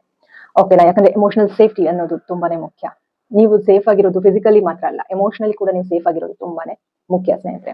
ಓಕೆನಾ? ಸೊ ಮೈಂಡ್ ಯಾವಾಗ್ಲೂ ಕೂಡ ಸ್ಟ್ರೆಸ್ ನಲ್ಲಿ ಇದ್ರೆ, ನಾನು ಕಳೆದ ಸಂಚಿಕೆಯಲ್ಲಿ ಒಂದು ಎಕ್ಸಾಂಪಲ್ ಕೊಟ್ಟಿದ್ದೆ, ನೀವೇನಾದ್ರು ಆ ವಿಡಿಯೋ ನೋಡಿಲ್ಲ ಅಂತಂದ್ರೆ ನೋಡಿ. ಸೊ ಬೆಸ್ಟ್ ಎಕ್ಸಾಂಪಲ್ ಅದು. ಸೊ ಆ ರೀತಿ ನಮ್ಮ ಒಂದು ಮೈಂಡ್ ಅಲ್ಲಿ ಯಾವಾಗ್ಲೂ ಕೂಡ ನಾವು ಸರ್ವೈವಲ್ ಮೋಡ್ ನಲ್ಲೇ ಇದ್ರೆ, ಭಯದ ವಾತಾವರಣ ನಮ್ಮ ಒಂದು ಮೈಂಡ್ ನಲ್ಲಿ ಇದ್ರೆ, ಆ ರೀತಿಯ ಒಂದು ಮೈಂಡ್ ಸೆಟ್ ಅಲ್ಲಿ ಇದ್ರೆ ಏನಾಗುತ್ತೆ, ನಾನಾ ರೀತಿಯ ಸಮಸ್ಯೆಗಳು ಶುರುವಾಗುತ್ತೆ ದೈಹಿಕವಾಗಿ, ಮಾನಸಿಕವಾಗಿ. ಹಾಗಾಗಿ ನಿಮ್ಮ ಒಂದು ಎಮೋಷನಲ್ ಸೇಫ್ಟಿ ಅನ್ನೋದು ತುಂಬಾನೇ ಮುಖ್ಯ. ಓಕೆನಾ? ಇಲ್ಲಿ ಭಯ ಅನ್ನೋದು ಹೋಗಿಸ್ಕೊಳ್ಬೇಕು. ನಿಮ್ಗೆ ಏನಾದ್ರು ಆ ರೀತಿ ಇತ್ತು ಅಂತಂದ್ರೆ, ಏನಾದ್ರೂ ಒಂದ್ ರೀತಿ ಭಯ ಅಂತ ಅನ್ನಿಸ್ತಾ ಇದ್ರೆ, ಒಂದ್ ರೀತಿ ಯಾರ ಹತ್ರ ಆದ್ರೂ ಮಾತಾಡೋದಕ್ಕೂ ಭಯ ಅನ್ನಿಸ್ತಾ ಇದ್ರೆ, ಅಥವಾ ಏನೇ ಒಂದು ಕೆಲಸಗಳು ಮಾಡುವಾಗ್ಲೂ ಒಂದ್ ರೀತಿ ಸಮಾಧಾನ ಇಲ್ಲ ಅಂತಂದ್ರೆ, ನೀವು ಸ್ವಲ್ಪ ಧ್ಯಾನ ಮಾಡೋದು, ಪೀಸ್ಫುಲ್ ಎನ್ವೈರನ್ಮೆಂಟ್ ಅಂದ್ರೆ ಎಲ್ಲಿ ಶಾಂತಿ ಸಿಗುತ್ತೋ ಅಂತಹ ಜಾಗಗಳಿಗೆ, ಫಾರ್ ಎಕ್ಸಾಂಪಲ್ ಧ್ಯಾನ ಮಂದಿರ ಆಗಿರಬಹುದು, ಅಥವಾ ನಿಮ್ಗೆ ಏನಾದ್ರು ಟೆಂಪಲ್ ಹೋಗ್ಬೇಕಂತ ಟೆಂಪಲ್ ಆಗಿರ್ಬೋದು, ಅಥವಾ ಒಂದು ಪಾರ್ಕ್ಗೆ ಹೋಗಿ ಧ್ಯಾನ ಮಾಡುವಂತದ್ದು. ಈ ರೀತಿ ನೀವು ಪ್ರಕೃತಿಗೆ ಹತ್ರ ಆಗಿರುವಂತಹ ವಾತಾವರಣಗಳು, ಈ ರೀತಿ ನೀವು ಸೃಷ್ಟಿ ಮಾಡ್ಕೊಳ್ಬೇಕಾಗುತ್ತೆ. ನಿಮ್ಗೆ ಸಿಚುವೇಶನ್ಸ್ ನಿಮ್ಗೆ ನೀವೇ ಕ್ರಿಯೇಟ್ ಮಾಡ್ಕೊಳ್ಬೇಕಾಗುತ್ತೆ. ಯಾರು ನಿಮ್ಗೆ ಆ ರೀತಿ ಸಪೋರ್ಟಿವ್ ಆಗಿ ಇಲ್ಲ ಅಂದ್ರೆ, ನಿಮ್ಗೆ ನೀವೇ ಸಪೋರ್ಟಿವ್ ಆಗಿ ನಿಂತ್ಕೊಳ್ಬೇಕಾಗುತ್ತೆ. ಸೊ ಈ ರೀತಿ ನೀವು ನಿಮ್ಮ ಒಂದು ಎಮೋಷನಲ್ ಸೇಫ್ಟಿ ಕೂಡ ಕಾಪಾಡ್ಕೊಳ್ಳೋದು ತುಂಬಾನೇ ಮುಖ್ಯ. ಇಲ್ಲಂತಂದ್ರೆ ನಿಮ್ಮ ದೇಹಕ್ಕೆ ಒಂದು ರೀತಿ ರೆಸ್ಟ್ ಸಿಗದೆ ಇರೋದು ದಂಗ ಆಗುತ್ತೆ. ಅಂದ್ರೆ ರೆಸ್ಟ್ ಸಿಗದೆ ಇರೋ ತರ ಆಗುತ್ತೆ, ರೆಸ್ಟ್ ಇಲ್ಲದೆ ಇರೋ ತರ ಆಗುತ್ತೆ. ನಿಮ್ಮ ಎಮೋಷನಲ್ ಸೇಫ್ಟಿ ಇಲ್ಲ ಅಂತಂದ್ರೆ, ನೀವು ನಿದ್ದೆ ಮಾಡ್ತಿದ್ರು ಕೂಡ ನಿಮ್ಮ ಒಂದು ಬಾಡಿ ರೆಸ್ಟ್ ನಲ್ಲಿ ಇರೋದಿಲ್ಲ. ಓಕೆನಾ? ಸೊ ಇದರಿಂದ ಕೂಡ ನಾನಾ ರೀತಿಯ ಸಮಸ್ಯೆಗಳು ಎದುರಾಗುತ್ತೆ. ಸೊ ಇದ್ರ ಜೊತೆಗೆ 4ನೇದಾಗಿ ಸೆಲ್ಫ್ ಕಂಪ್ಯಾಷನ್ ಅನ್ನೋದು ತುಂಬಾ ಮುಖ್ಯ. ಸೆಲ್ಫ್ ಕಂಪ್ಯಾಷನ್ ಅಂದ್ರೆ ಏನು? ನಿಮ್ಗೆ ನೀವು ಕರುಣೆ ತೋರಿಸುವಂತದ್ದು, ಕಂಪ್ಯಾಷನ್ ತೋರಿಸುವಂತದ್ದು. ಯಾಕಂದ್ರೆ ಎಷ್ಟೋ ಜನ ಸೆಲ್ಫ್ ಡಿಸ್ಟ್ರಕ್ಷನ್ ಮಾಡ್ಕೊಳ್ಳುವಂತವ್ರು ಇರ್ತಾರೆ. ತುಂಬಾ ಜನ ಅವ್ರಿಗೆ ಅವರು ಹೊಡ್ಕೊಳ್ಳುವಂತದ್ದಾಗಿರ್ಬೋದು, ಅಥವಾ ತುಂಬಾ ಜನ ನೋಡಿರ್ಬೋದು ನೀವು ಸೆಲ್ಫ್ ಡಿಸ್ಟ್ರಕ್ಷನ್ ಮಾಡ್ಕೊಳ್ಳುವಂತದ್ದು. ಅವ್ರ ಬಗ್ಗೆ ಅವ್ರ ಕಂಪ್ಯಾಷನ್ ತೋರಿಸದೇ ಇರುವಂತದ್ದು, ಬೇಗ ಎಮೋಷನಲಿ ಡಿಸ್ಟರ್ಬ್ ಆಗುವಂತದ್ದು. ಓಕೆನಾ? ಮೆಂಟಲಿ ಸ್ಟ್ರಾಂಗ್ ಇಲ್ಲದೆ ಇರುವಂತದ್ದು. ಈ ರೀತಿ ನೀವು ನೋಡಿರ್ಬೋದು. ಸಣ್ಣ ಪುಟ್ಟ ಮಾತುಗಳಿಗೆ ಜಾಸ್ತಿ ರಿಯಾಕ್ಟ್ ಮಾಡುವಂತದ್ದು, ಅಥವಾ ಬೇರೆಯವರು ರಿಯಾಕ್ಟ್ ಮಾಡುವ ಹಾಗೆ ಮಾಡುವಂತದ್ದು ಕೆಲವರನ್ನ ನೋಡಿರ್ಬೋದು ನೀವು. ಆ ರೀತಿ ಏನಾದ್ರು ನಿಮ್ಗೂ ಆ ರೀತಿ ಮಾನಸಿಕವಾಗಿ ಒತ್ತಡಗಳು ಇತ್ತು ಅಂತ ಅಂದ್ರೆ, ನಿಮ್ಗೆ ನೀವು ಕೇರ್ ಮಾಡ್ಕೊಳ್ಳೋದು, ನಿಮ್ ಬಗ್ಗೆ ನೀವು ಕರುಣೆಯನ್ನ ತೋರಿಸೋದು ತುಂಬಾನೇ ಮುಖ್ಯ ಆಗುತ್ತೆ ಸ್ನೇಹಿತರೆ. ನಿಮ್ಗೆ ಇಷ್ಟ ಇರುವಂತಹ ತಿಂಡಿಯನ್ನ ಏನಾದ್ರೂ ಮಾಡ್ಕೊಂಡು ತಿನ್ನುವಂಥದ್ದು, ನಿಮ್ಗೆ ನೀವು ಕೇರ್ ಮಾಡ್ಕೊಳ್ಳುವಂಥದ್ದು ಅಲ್ವಾ? ಸೊ ಫಾರ್ ಎಕ್ಸಾಂಪಲ್, ನೀವು ಏನು ಎವ್ರಿ ಸಂಡೇ ನಿಮ್ಗೋಸ್ಕರ ನೀವು ಏನಾದ್ರು ಒಂದು ಇಷ್ಟವಾದ ತಿಂಡಿಯನ್ನ ಮಾಡಿಟ್ಟುಕೊಂಡು ತಿನ್ನುವಂಥದ್ದಾಗಿರ್ಬೋದು. ಸೆಲ್ಫ್ ಕೇರ್, ಕಂಪ್ಯಾಷನ್, ಕೈಂಡ್ನೆಸ್ ಅಲ್ವಾ? ಜಾಸ್ತಿ ವಾರದಲ್ಲಿ ನೀವು ಒಂದಿನ ಹೆಚ್ಚು ಮಲಗಿ ಸ್ವಲ್ಪ ರೆಸ್ಟ್ ಮಾಡುವಂಥದ್ದು. ಬರೀ ಕೆಲಸ ಅಂತ ಇದ್ರೆ ನಿಮ್ಗೆ ನೀವು ಕೇರ್ ಮಾಡ್ಕೊಳ್ಳೋದಕ್ಕೆ ಸಾಧ್ಯ ಆಗಿರೋದಿಲ್ಲ. ಕೆಲವರು ನೈಟ್ ಶಿಫ್ಟ್ ಕೆಲಸಕ್ಕೆ ಹೋಗ್ತಾ ಇರ್ತಾರೆ. ಈ ಒಂದು ಬಿಸಿ ಲೈಫ್ ನಲ್ಲಿ, ಸಿಟಿ ಲೈಫ್ ನಲ್ಲಿ ಮನೆಯವ್ರನ್ನೆಲ್ಲ ನೋಡ್ಕೊಳ್ಳುವಂತಹ ಜವಾಬ್ದಾರಿಗಳೇ ಇರುತ್ತೆ. ಕೆಲವರು ಮೇಲ್ ಆಗಿರ್ಬೋದು, ಫೀಮೇಲ್ ಆಗಿರ್ಬೋದು. ಕೆಲವರು ಡ್ರೈವಿಂಗ್ ಅಂತ ಹೋಗ್ತಾರೆ, ನೈಟ್ ಶಿಫ್ಟ್ ಗಳಿರುತ್ತೆ. ಕೆಲವರು IT ಕೆಲಸದಲ್ಲಿ ಇರ್ತಾರೆ, ಕಂಪ್ಯೂಟರ್ ಮುಂದೆ ಕೆಲಸ ಮಾಡುವಂತದ್ದು ಹೆಚ್ಚಾಗಿ ಇರುತ್ತೆ. ಸೊ ಇಂತಹ ಟೈಮಲ್ಲಿ ನಿಮ್ಗೆ ನೀವು ಕರುಣೆ ತೋರಿಸಲೇಬೇಕು. ನಿಮ್ಗೆ ನೀವು compassion, self compassion is very very important ನಿಮ್ಮ ಒಂದು ಹೀಲಿಂಗ್ ಜರ್ನಿಗೆ. ಜೊತೆಗೆ ನಿಮ್ಮನ್ನ ನೀವು ಬ್ಲೇಮ್ ಮಾಡ್ಕೊಳ್ಳೋದು ನಿಲ್ಲಿಸಬೇಕು. ಏನೋ ಒಂದು ಸಿಚುವೇಶನ್ ಇಂದ, ಅಯ್ಯೋ ನನ್ನಿಂದಾನೆ ಹಿಂಗಾಯ್ತು, ನಾನಿದ್ರೆ ಈ ರೀತಿ ಆಗ್ತಲ್ವಾ, ನಾನೇ ಏನಾದ್ರು ಮಾಡ್ಕೊಂಡ್ ಬಿಡ್ತೀನಿ, ಈ ತರ ಕೆಲವೊಬ್ಬರಿಗೆ ಸೂಸೈಡಲ್ ಥಾಟ್ಸ್ ಕೂಡ ಬರುತ್ತೆ. ಆತರ ನಿಮ್ಗೆ ನೀವು ಕರುಣೆ ತೋರಿಸಲಿಲ್ಲ ಅಂದಾಗ ಬ್ಲೇಮ್ ಮಾಡ್ಕೊಳ್ಳೋದು ಕೂಡ ಜಾಸ್ತಿ ಆಗುತ್ತೆ. ಹಾಗಾಗಿ ಇಲ್ಲ, ನಾನು ಎಷ್ಟೇ ಏನೇ ಒಳ್ಳೆ ರೀತಿಯಲ್ಲಿ ಇದ್ರು ನನ್ಗೆ ಈ ರೀತಿ ಆಗ್ತಿದೆ ಅಂದ್ರೆ, ನನಗೆ ನಾನೇ ಸೆಲ್ಫ್ ಲವ್, ಸೆಲ್ಫ್ ಕಂಪ್ಯಾಷನ್ ತೋರಿಸ್ಬೇಕು ಅಂತ ಹೇಳಿ. ಸೆಲ್ಫ್ ಲವ್ ಅಂದಿದ ತಕ್ಷಣ ತುಂಬಾ ಹೈ ಈಗೋ ಇರುವಂತದ್ದು ಅಲ್ಲ, ಅಥವಾ ನಾನೇ ಸರಿ, ನಂದೇ ಸರಿ ಅಂತ ಅಲ್ಲ. ಸೆಲ್ಫ್ ಲವ್ಗುನು ಮತ್ತೆ ಈಗೋ, ಅತಿಯಾದ ಸೂಪರ್ ಈಗೋಗುನು ಡಿಫ್ರೆನ್ಸ್ ಇರುತ್ತೆ. ಈಗೋಗೂ ಸೂಪರ್ ಈಗೋಗುನು ಡಿಫ್ರೆನ್ಸ್ ಇರುತ್ತೆ. ಓಕೆನಾ? ಕಂಪ್ಯಾಷನ್ ಅಂದ್ರೆ ಕೈಂಡ್ನೆಸ್. ಓಕೆನಾ? ಸೊ ನಿಮ್ಗೆ ನೀವು ಸೆಲ್ಫ್ ಕಂಪ್ಯಾಷನ್ ತೋರಿಸೋದು, ಕೈಂಡ್ನೆಸ್ ತೋರಿಸೋದು, ಪೇಷನ್ಸ್ ತೋರಿಸೋದು ತುಂಬಾನೇ ಇಂಪಾರ್ಟೆಂಟ್. ಓಕೆನಾ? ಇದ್ರ ಜೊತೆಗೆ 5ನೇದಾಗಿ ನರ್ವಸ್ ಸಿಸ್ಟಮ್ ಕಾಮ್ನೆಸ್. ನಿಮ್ಮ ಒಂದು ನರ್ವಸ್ ಸಿಸ್ಟಮ್, ನರಮಂಡಲಗಳು ಕಾಮ್ ಆಗಿ ಇಟ್ಕೊಳ್ಳುವಂತದ್ದು ತುಂಬಾನೇ ಮುಖ್ಯ. ಯಾಕಂದ್ರೆ ನಮ್ಮ ಬ್ರೈನ್ ನಲ್ಲಿ ನರ್ವ್ಸ್ ಗಳು ಎಲ್ಲಾ ಒಂದು ನಮ್ಮ ದೇಹದಲ್ಲಿ ಏನು ಎಲ್ಲ ನರ್ವ್ಸ್ ಗಳು ಇದೆ, ಅದು ಬ್ರೈನ್ ಗೆ ಕನೆಕ್ಟ್ ಆಗಿರುತ್ತೆ ಅಲ್ವಾ? ಏನೇ ಒಂದು ಸಿಗ್ನಲ್ ಬೇಕಂದ್ರೆ, ಇವಾಗ ನಮ್ದೇನೋ ಬಾಯಾರಿಕೆ ಆಗ್ತಾ ಇದೆ ಅಂದ್ರೂ ನಮ್ಮ ಒಂದು ಬ್ರೈನ್ ಗೆ ಹೋಗ್ಬೇಕು ಅದು ಸಿಗ್ನಲ್ ಅಲ್ವಾ? ಸೊ ಸಪೋಸ್ ಇವಾಗ ನಮ್ಗೆ ಏನೋ ಹಸ್ವಾಗ್ತಾ ಇದೆ ಅಂದ್ರೂ ನಮ್ಮ ಬ್ರೈನ್ ಗೆ ಹೋಗ್ಬೇಕು ಸಿಗ್ನಲ್. ಇಲ್ಲ, ನಾನು ಇವಾಗ ಊಟ ಮಾಡ್ಬೇಕು ಅಂತ ನಾನು ಎದೋಗಿ ಊಟ ಮಾಡೋದಕ್ಕೂ ಕೂಡ ನನಗೆ ಬ್ರೈನ್ ಗೆ ಸಿಗ್ನಲ್ ಹೋಗ್ಬೇಕು, ನನಗೆ ಹಸ್ವಾಗ್ತಿದೆ ಅಂತ ಹೇಳಿ. ಹಾಗಾಗಿ ನಮ್ಮ ನರಗಳೆಲ್ಲ ಬ್ರೈನ್ ಗೆ ಕನೆಕ್ಟ್ ಆಗಿರುತ್ತೆ. ಸೊ ಹಾಗಾಗಿ ನಮ್ಮ ಒಂದು ಬಾಡಿನಲ್ಲಿ ಏನೇನ್ ಆಗ್ತಾ ಇರುತ್ತೆ ಅದೆಲ್ಲವೂ ಕೂಡ ಬ್ರೈನ್ ಗೆ ಕನೆಕ್ಟ್ ಆಗುತ್ತೆ. ಹಾಗಾಗಿ ನಮ್ಮ ಒಂದು ನರ್ವಸ್ ಸಿಸ್ಟಮ್ ಕಾಮ್ ಆಗಿ ಇಟ್ಕೊಳ್ಳೋದು ತುಂಬಾನೇ ಇಂಪಾರ್ಟೆಂಟ್. ಓಕೆನಾ? ಬಾಡಿ ಹೀಲ್ ಆಗೋದಕ್ಕೆ ನಮ್ಮ ಮೈಂಡ್ ಕಾಮ್ ಆಗಿರೋದು ತುಂಬಾನೇ ಇಂಪಾರ್ಟೆಂಟ್. ಡೀಪ್ ಬ್ರೀದಿಂಗ್ ಅಂದ್ರೆ ದೀರ್ಘವಾದ ಉಸಿರಾಟವನ್ನ ತೆಗೆದುಕೊಳ್ಳುವಂಥದ್ದು. ನಾನು ಪ್ರತಿಯೊಂದು ವಿಡಿಯೋಲು ಹೇಳ್ತಾ ಇರ್ತೀನಿ, ಅವಾಗ ಹೇಳ್ತಾ ಇರ್ತೀನಿ, ಡೀಪ್ ಬ್ರೀದಿಂಗ್ ಮಾಡೋದು ತುಂಬಾ ಇಂಪಾರ್ಟೆಂಟ್. ದೀರ್ಘವಾದ ಉಸಿರಾಟವನ್ನ ತಗೊಳ್ಳೋದು ತುಂಬಾ ಇಂಪಾರ್ಟೆಂಟ್. ನೀವು ಲಾಂಗ್ ಲೈಫ್ಗೆ ದೀರ್ಘವಾದ ಉಸಿರಾಟ, ಅವಾಗ ಹಾರ್ಟ್ಗೆ ಹೆಚ್ಚು ಒತ್ತಡ ಇರೋದಿಲ್ಲ ಅಲ್ವಾ? ಹಾಗಾಗಿ ದೀರ್ಘವಾದ ಉಸಿರಾಟ. ಜೊತೆಗೆ ನೀವು ಪ್ರತಿ ಕ್ಷಣ ಸ್ವಲ್ಪ ಆದ್ರೂ ನೀವು ಉಸಿರಾಟದ ಮೇಲೆ ಗಮನ ಕೊಡೋದು ತುಂಬಾ ಇಂಪಾರ್ಟೆಂಟ್. ಸ್ಟಾರ್ಟಿಂಗ್ ನಿಮ್ಗೆ ಕಷ್ಟ ಆಗ್ಬೋದು, ಅಭ್ಯಾಸ ಆಗ್ತಾ ಉಸಿರಾಟದ ಮೇಲೆ ಗಮನ ಕೊಟ್ಟು ಉಸಿರಾಡೋದು ತುಂಬಾ ಇಂಪಾರ್ಟೆಂಟ್. ಅದೇ ನಿಜವಾಗ್ಲೂ ಧ್ಯಾನ ಅಂತ ಹೇಳ್ಬೋದು ಆಯ್ತಾ. ನೀವು ಧ್ಯಾನ ಅಂತಂದ್ರೆ ಬರೀ ಕೂತು ಕಣ್ಮುಚ್ಚಿ ಮಾಡುವಂತದ್ದು ಒಂದೇ ಧ್ಯಾನ ಅಲ್ಲ, ಮೈಂಡ್ಫುಲ್ ಲಿವಿಂಗ್ ಕೂಡ ಒಂದು ಧ್ಯಾನ, ಮೈಂಡ್ಫುಲ್ ಬ್ರೀದಿಂಗ್ ಕೂಡ ಒಂದು ಧ್ಯಾನ ಅಂತಾನೆ ನಾವು ಹೇಳ್ಬೋದು ಸ್ನೇಹಿತರೆ. ಸೊ ಹಾಗಾಗಿ ಅದ್ರ ಜೊತೆಗೆ ಮೆಡಿಟೇಷನ್ ಅಂದ್ರೆ ಕೂತು ಮಾಡುವಂತಹ, ಕೂತು ಕಣ್ಮುಚ್ಚಿ ಒಂದ್ ರೀತಿ ಉಸಿರಾಟದ ಮೇಲೆ ಗಮನ ಕೊಡುವಂತದ್ದು, ಇದು ಕೂಡ ನೀವು ಮಾಡ್ತಾ ಬಂದ್ರೆ ನಿಮ್ಮ ಒಂದು ನರ್ವಸ್ ಸಿಸ್ಟಮ್ ಸಮಾಧಾನಕರವಾಗಿ ಸಮಾಧಾನ ಸ್ಥಿತಿಯಲ್ಲಿ ಇರುತ್ತೆ. ಅದರಿಂದ ಸಾಕಷ್ಟು ಒಳ್ಳೆಯ ರೀತಿಯಲ್ಲಿ ಚೇಂಜಸ್ ಆಗುತ್ತೆ ನಿಮ್ಮ ಒಂದು ದೇಹದಲ್ಲಿ ಆಗಿರ್ಬೋದು, ನಿಮ್ಮ ಲೈಫ್ ಸಿಚುವೇಶನ್ಸ್ ಕೂಡ ಒಳ್ಳೆಯ ರೀತಿಯಲ್ಲಿ ಸಕಾರಾತ್ಮಕವಾಗಿ ಬದಲಾಗ್ತಾ ಹೋಗುತ್ತೆ. ಸೊ ಇದ್ರ ಜೊತೆಗೆ ಪ್ರೇಯರ್, ಪ್ರಾರ್ಥನೆ ಮಾಡುವಂತದ್ದು. ನೀವು ಯಾವ ದೇವರನ್ನ ನಂಬ್ತಿರೋ ಆ ದೇವರನ್ನ. ಕೆಲವರು ಐಡಲ್ ವರ್ಷಿಪ್ ಮಾಡುದಿಲ್ಲ, ಇವಾಗ ನಾನು ಅಷ್ಟೇ, ಇವಾಗ ಐಡಲ್ ವರ್ಷಿಪ್ ಮಾಡ್ತಾ ಇಲ್ಲ. ನೀವು ಯಾವ ದೇವರನ್ನ ಅಥವಾ ಯಾವ ಸಿದ್ಧಾಂತವನ್ನ ನಂಬ್ತೀರಾ, ಯಾವ ತತ್ವಗಳನ್ನ ನಂಬ್ತೀರಾ, ಅದ್ರ ಮೇಲೆ ನಂಬಿಕೆ ಇಟ್ಕೊಳ್ಳಿ. ಈಗ ನನ್ಗೇನು ಸಾಕಷ್ಟು ಜೀವನದಲ್ಲಿ ಏಳುಬೀಳುಗಳು ನೋಡಿ ನಾನು ಯಾವ ರೀತಿ ಮನಸ್ಥಿತಿ ನನ್ಗೆ ಇದೆ ಅಂತಂದ್ರೆ, ದೇವ್ರು ಅಂತಂದ್ರೆ ನಿಜವಾಗ್ಲೂ ದೇವ್ರು ಅಂತಂದ್ರೆ ನಮ್ಮೊಳಗಡೆನೆ ಇದ್ದಾನೆ, ಎಲ್ಲಿ ಹುಡುಕಿದ್ರು ನಮ್ಗೆ ಸಿಗೋದಿಲ್ಲ, ನಮ್ಮಲ್ಲಿ ಇದ್ದಾನೆ ದೇವ್ರು ಅನ್ನೋ ತರ ಒಂದು ಫೀಲಿಂಗ್ ಯಾವಾಗ ಬರುತ್ತೆ, ಸಾಕಷ್ಟು ಬದಲಾವಣೆಗಳು ಆಗ್ತಾ ಹೋಗುತ್ತೆ. ಜೀವನ ಹೇಗ್ ಬರುತ್ತೆ ಹಾಗೆ ಸ್ವೀಕರಿಸಿ ಅಕ್ಸೆಪ್ಟ್ ಮಾಡಿಕೊಂಡು ನಮ್ಮ ಒಂದು ಏಳಿಗೆ ಕಡೆ ಗಮನ ಕೊಡ್ತಾ ಹೋದ್ರೆ ಸಾಕಷ್ಟು ರೀತಿಯ ಬದಲಾವಣೆಗಳು, ಒಳ್ಳೆಯ ರೀತಿಯಲ್ಲಿ ಒಳ್ಳೆಯ ವಿಚಾರಗಳನ್ನ ಆಲೋಚನೆ ಮಾಡುವಂತದ್ರಲ್ಲಿ ದೇವರಿರ್ತಾನೆ, ಬೇರೆಯವ್ರಿಗೆ ಒಳ್ಳೆಯದನ್ನ ಬಯಸೋದ್ರಲ್ಲಿ ದೇವರಿರ್ತಾನೆ ಅಲ್ವಾ. ಸೊ ಹಾಗಾಗಿ ಈ ರೀತಿ ದೇವರು ನಮ್ಮೊಳಗಡೆ ಇದ್ದಾನೆ ಅನ್ನೋದನ್ನ ನಾವು ಕಂಡ್ಕೊಳ್ಬೇಕು. ಇದ್ರ ಜೊತೆಗೆ ನೇಚರ್ ವಾಕ್ ಅಂದ್ರೆ ಪ್ರಕೃತಿಗೆ ಹತ್ತಿರ ಆಗುವಂತದ್ದು, ನೇಚರ್ ಎಲ್ಲಿ ಪ್ರಕೃತಿ ಇರುತ್ತೆ ಜಾಸ್ತಿ ಅಲ್ಲಿ ಹೋಗಿ ಸ್ವಲ್ಪ ವಾಕ್ ಮಾಡುವಂತದ್ದು. ಸಿಟಿ ಇರೋರಿಗೆ ಸ್ವಲ್ಪ ಕಷ್ಟ ಆಗ್ಬೋದು, ನಿಮ್ಗೆ ಎಲ್ಲಿ ಪಾರ್ಕ್ಗಳಿರುತ್ತೆ ಅಂತ ಕಡೆ ಹೋಗಿ ವಾಕ್ ಮಾಡುವಂತದ್ದು. ಇನ್ನು ಸಿಟಿ ಅಲ್ಲದೆ ಇರೋರಾದ್ರೆ ಇನ್ನೂ ಆರಾಮು, ನೀವು ಹೆಚ್ಚು ಮರಗಿಡಗಳು ಇತ್ತು ಅಂತಂದ್ರೆ ಒಳ್ಳೆಯ ಉಸಿರು, ಒಳ್ಳೆಯ ಗಾಳಿ ಸಿಗುತ್ತೆ ನಿಮ್ಗೆ. ಇದ್ರ ಜೊತೆಗೆ ಪೀಸ್ಫುಲ್ ಸೈಲೆನ್ಸ್ ಅಂತಂದ್ರೆ ಸ್ವಲ್ಪ ನೆಮ್ಮದಿಯಾಗಿರೋದಕ್ಕೆ ಸ್ವಲ್ಪ ಮೌನ ಕೂಡ ವೆರಿ ಇಂಪಾರ್ಟೆಂಟ್. ಯಾವಾಗ್ಲೂ ಗಿಜಿ ಗಿಜಿ ಗಿಜಿ ಗಿಜಿ ಸೌಂಡ್ಗಳು, ನಾಯ್ಸ್ ಪೊಲ್ಯೂಷನ್, ಯಾವಾಗ್ಲೂ ಮಾತಾಡ್ತಾ ಇರೋದು, ಯಾವಾಗ್ಲೂ ಟಿವಿ, ಯಾವಾಗ್ಲೂ ಕಿರ್ಚಾಟ, ಇದೆಲ್ಲ ಕೂಡ ಪ್ರೆಷರ್ ಜಾಸ್ತಿ ಮಾಡುತ್ತೆ. ಸ್ವಲ್ಪ ಕಾಮ್ ಆಗಿ ಸೈಲೆಂಟ್ ಆಗಿರುವಂತಹ ವಾತಾವರಣದಲ್ಲಿ ಕೂತು ದೀರ್ಘವಾಗಿ ಉಸಿರು ತಗೊಳ್ಳುವಂಥದ್ದು, ಇದೆಲ್ಲವೂ ಕೂಡ ವೆರಿ ಇಂಪಾರ್ಟೆಂಟ್ ನರ್ವಸ್ ಸಿಸ್ಟಮ್ ಕಾಮ್ನೆಸ್ಗೆ. ಯಾವ್ಯಾವ್ದು ಡೀಪ್ ಬ್ರೀತಿಂಗ್ ಆಗಿರ್ಬೋದು, ಮೆಡಿಟೇಷನ್ ಆಗಿರ್ಬೋದು, ನೇಚರ್ ವಾಕ್ ಆಗಿರ್ಬೋದು, ಪ್ರೇಯರ್ ಆಗಿರ್ಬೋದು, ಪೀಸ್ಫುಲ್ ಸೈಲೆನ್ಸ್ ಆಗಿರ್ಬೋದು, ಇದಿಷ್ಟು ಕೂಡ very very important. So quick ಆಗಿ ನಾವು ನೋಡ್ತಾ ಹೋಗೋಣ ಯಾವೆಲ್ಲ ಒಂದು ವಿಚಾರಗಳ ನಾವು ಅಳವಡಿಸ್ಕೊಳ್ಬೇಕು ನಮ್ಮ ಜೀವನದಲ್ಲಿ. ಈ ಒಂದು ಹೀಲಿಂಗ್ ಮತ್ತು ರಿಕವರಿ ಆಗ್ಬೇಕು ಅಂದ್ರೆ ಒತ್ತಡ ಮತ್ತು ಎಮೋಷನಲ್ ಪ್ರೆಷರ್ ನಿಂದ ಅಂತ ನಾವು ನೋಡೋದಾದ್ರೆ, ಮೊದಲನೇದಾಗಿ healing needs balanced life lead ಮಾಡೋದು ತುಂಬಾ ಇಂಪಾರ್ಟೆಂಟ್. ಸರಿಯಾದ ನಿದ್ದೆ, ಪ್ರಾಪರ್ ಸ್ಲೀಪ್ ಮಾಡುವಂತದ್ದು, ಎಮೋಷನಲ್ ಪೀಸ್, ಭಾವನಾತ್ಮಕವಾಗಿ ನೆಮ್ಮದಿ ಎಲ್ಲಿ ಸಿಗುತ್ತೋ ಅಲ್ಲಿ ಇರುವಂತದ್ದು, ಸಪೋರ್ಟಿವ್ ಎನ್ವೈರನ್ಮೆಂಟ್, ಜೊತೆಗೆ self care is very important. ಇನ್ನು ಎರಡನೇದಾಗಿ ಸ್ಮಾಲ್ ಹ್ಯಾಬಿಟ್ಸ್ ಮ್ಯಾಟರ್. ನಿಮ್ಮೊಂದು ಸಣ್ಣ ಸಣ್ಣ ಅಭ್ಯಾಸಗಳು ತುಂಬಾನೇ ಇಂಪಾರ್ಟೆಂಟ್ ಆಗುತ್ತೆ. ಹೆಲ್ದಿ ಫುಡ್ ನ ತಗೊಳ್ಳುವಂತದ್ದಾಗಿರ್ಬೋದು, ಶಾರ್ಟ್ ವಾಕ್ ಹೋಗುವಂತದ್ದಾಗಿರ್ಬೋದು, ಬಾಡಿ ಹೈಡ್ರೇಟೆಡ್ ಆಗಿ ಇಟ್ಕೊಳ್ಳುವಂತದ್ದಾಗಿರ್ಬೋದು, ನೀರು ಚೆನ್ನಾಗಿ ಕುಡಿಯುವಂತದ್ದಾಗಿರ್ಬೋದು, ಚೆನ್ನಾಗಿ ನಿದ್ದೆ ಮಾಡುವಂತದ್ದಾಗಿರ್ಬೋದು, ಕಾಮ್ ಮಾರ್ನಿಂಗ್ ರೂಟೀನ್, ಬೆಳಗಿನ ಒಂದು ರೂಟೀನ್ ಕಾಮ್ ಆಗಿ ಸ್ಲೋ ಆಗಿ ಇಟ್ಕೊಳ್ಳುವಂಥದ್ದು. ಇನ್ನು ಮೂರನೇದಾಗಿ ಎಮೋಷನಲ್ ಸೇಫ್ಟಿ, ನಾನು ಹೇಳಿದೆ ನಿಮ್ಮೊಂದು ಭಾವನಾತ್ಮಕ ಸೇಫ್ಟಿ ತುಂಬಾ ಇಂಪಾರ್ಟೆಂಟ್. ಓಕೆ, ಇದ್ರ ಜೊತೆಗೆ ನಾಲ್ಕನೇದಾಗಿ ಸೆಲ್ಫ್ ಕಂಪ್ಯಾಷನ್, ನಿಮ್ಮ ಬಗ್ಗೆ ನೀವು ಕೇರ್ ಮಾಡ್ಕೊಳ್ಳೋದು ವೆರಿ ವೆರಿ ಇಂಪಾರ್ಟೆಂಟ್. ಇನ್ನು ಐದನೇದಾಗಿ nervous system calmness, nervous system ನ ಕಾಮ್ ಆಗಿ ಇಟ್ಕೊಳ್ಳುವಂಥದ್ದು, ಡೀಪ್ ಬ್ರೀತಿಂಗ್ ಆಗಿರ್ಬೋದು, ಮೆಡಿಟೇಷನ್ ಆಗಿರ್ಬೋದು, ಪ್ರೇಯರ್ ಆಗಿರ್ಬೋದು, ನೇಚರ್ ವಾಕ್ಸ್ ಆಗಿರ್ಬೋದು, ಪೀಸ್ಫುಲ್ ಸೈಲೆನ್ಸ್ ಆಗಿರ್ಬೋದು. ಓಕೆನಾ. ಸೊ ಇದೆಲ್ಲವೂ ಕೂಡ ವೆರಿ ಇಂಪಾರ್ಟೆಂಟ್. ಸೊ ಇನ್ನು ಸೈಕಾಲಜಿಕಲ್ ಇನ್ಸೈಟ್ಸ್ ಅಂತ ನಾವು ನೋಡೋದೇ ಆದ್ರೆ ಇನ್ನರ್ ಕಾಮ್ನೆಸ್. ಸೊ ಈಗ ಏನೆಲ್ಲ ಹೇಳಿದೆ ಅದೆಲ್ಲವೂ ಕೂಡ ಸೈಕಾಲಜಿಕಲ್ ಆಗಿ ಕವರ್ ಆಗಿದೆ, ಬಟ್ ಇನ್ನು ಡೀಪರ್ ಆಗಿ ನಾವು ನೋಡೋದಾದ್ರೆ ಎಮೋಷನಲ್ ಬ್ಯಾಲೆನ್ಸ್, ಭಾವನಾತ್ಮಕವಾಗಿ ಬ್ಯಾಲೆನ್ಸ್ಡ್ ಆಗಿ ಇಟ್ಕೊಳ್ಳೋದು ನಿಮ್ಮ ಒಂದು ಲೈಫ್ ತುಂಬಾ ಇಂಪಾರ್ಟೆಂಟ್. ಖುಷಿ ಆಯ್ತು ಅಂದ್ರೆ ತುಂಬಾ ಖುಷಿ ಪಡೋದು, ದುಃಖ ಆಯ್ತು ಅಂದ್ರೆ ತುಂಬಾ ದುಃಖ ಪಡೋದು, ಇದರಿಂದ ಏನಾಗುತ್ತೆ ತುಂಬಾನೇ ಹೋಗ್ತಾ ಹೋಗ್ತಾ ಜೀವನದಲ್ಲಿ ಕಷ್ಟ ಆಗುತ್ತೆ. ಹಾಗಾಗಿ ಎಮೋಷನಲ್ ಬ್ಯಾಲೆನ್ಸ್ ಅನ್ನೋದು ತುಂಬಾ ಇಂಪಾರ್ಟೆಂಟ್. ಹೆಲ್ದಿ ಬೌಂಡ್ರೀಸ್ ಅನ್ನೋದು ತುಂಬಾ ಇಂಪಾರ್ಟೆಂಟ್. ಗಾಡಿಗಳು ಅಂತಂದ್ರೆ ಇವಾಗ ಸಪೋಸ್ ನಿಮ್ಗೆ ಯಾರೋ ಏನೋ ಕೇಳ್ತಾರೆ, ನಿಮ್ಗೆ ಇಷ್ಟ ಇರೋದಿಲ್ಲ, ಅವ್ರಿಗೆ ಎಸ್ ಅನ್ನೋದಕ್ಕೆ ಇಷ್ಟ ಇಲ್ಲ, ಆದ್ರೂ ಕೂಡ ಎಸ್ ಅನ್ನುವಂಥದ್ದು ಅಲ್ವಾ. ಸಪೋಸ್ ನೀವ್ ಏನೋ ಬಿಸಿ ಇರ್ತೀರಿ, ನಿಮ್ಮ ಫ್ರೆಂಡ್ಸೋ ಅಥವಾ ನಿಮ್ಮ ಒಂದು ಫ್ಯಾಮಿಲಿನಲ್ಲೋ ಏನೋ ಹೇಳ್ತಾರೆ, ಇಂಥ ಕೆಲಸ ಮಾಡ್ಬೇಕು, ಇಂಥ ಕಡೆ ಹೋಗ್ಬೇಕು, ಏನೋ ಒಂದು ವಿಚಾರವನ್ನ ಹೇಳ್ತಾರೆ, ಬಟ್ ನಿಮ್ಗೆ ಅದು ಇಷ್ಟ ಇರೋದಿಲ್ಲ.